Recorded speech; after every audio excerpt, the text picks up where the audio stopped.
inihiwalay sa ating kabanalan at kaligtasan ang pagsunod sa utos. Hiwalay.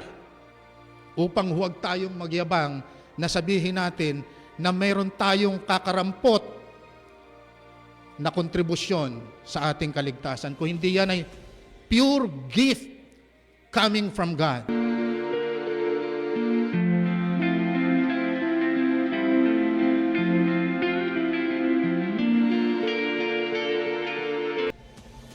Romans chapter 27 chapter 3 verse 27. Sabi niya, where is boasting then?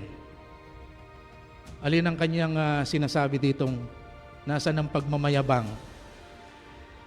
Is it excluded by what law? Law of works? No. But by the law of faith.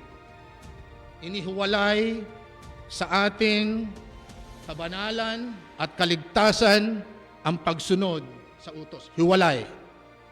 Upang huwag tayong magyabang na sabihin natin na mayroon tayong kakarampot na kontribusyon sa ating kaligtasan. Kung hindi yan ay pure gift coming from God. Pure po yan. Ang kailangan nyo lang po dyan ay makipagrelasyon sa ating Panginoon. Yun lang po ang hinihingi sa atin ng Panginoon. Makipagrelasyon tayo sa Kanya at ang relasyon na yan ay tiyakin natin na laging intact. At yan po ang magtitiyak ng ating kabanalan at ng ating kaligtasan. Yun pong relasyon na yon sa Panginoon. Ano pang sabi diyan? Therefore, we conclude that a man is justified by faith apart from the deeds of the law.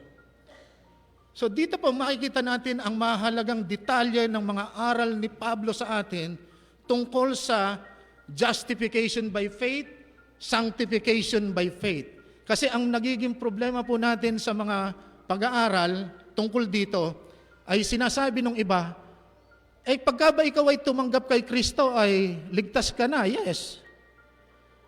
Hindi ka na ba gagawa? Siyempre gagawa ka. Ano gagawin mo? Hindi mo na ba susundin ang utos? Wala naman pong sinasabing gano'n na hindi mo susundin ang utos. Ang sinasabi diyan ay hiwalay mula sa mga gawa ng kautusan ang paggawa sa iyo ng Diyos ng kaganapan. Nung ikaw ay ariing ganap ng Diyos, hindi ka ni-required ng Diyos na sumunod ka muna sa utos. Hindi ka niya ni-require. Kung hindi, ang ginawa sa iyo ay inari ka muna niyang ganap and then pagkatapos, it follows. Ganun lang po siya kasimple